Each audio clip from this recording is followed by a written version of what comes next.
नमस्कार. एक मराठा लाख मराठा. शरद पवार गटाचे म्हणजेच राष्ट्रवादीचे नेते जयंत पाटील यांना गेले 35 वर्ष हा महाराष्ट्र पाहत आहे.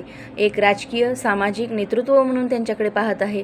परंतु त्यांच्या बोलण्यातून कधीही कोणत्याही प्रकारचे असभ्य वर्तन किंवा वाईट शब्द कधीही त्यांच्या तोंडातून बाहेर पडलेले नाहीत. बोलताना खूप छान बोलतात ते आणि इतकं म्हणजे त्यांची भाषा एकदम सॉफ्ट असते.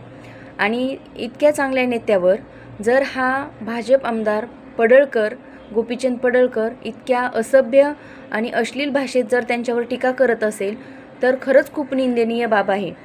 यावरून एक गोष्ट लक्षात येते की आजकाल मोठे मोठे नेते म्हणजे त्यांना समाज कोणत्या दृष्टिकोनातून बघतो आणि ते किती खालच्या पातळीवर जाऊन बोलतात.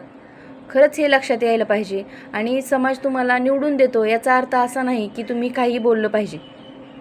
याच्यावर प्रत्येकाने, आणि एवढंच नाही तर त्या गोपीचंद पडळकरने त्यांचे वडील माननीय राजाराम बापू पाटील यांच्यावरही म्हणजे असभ्य वर्तन केलेलं आहे आणि हे खूप निंदनीय आहे.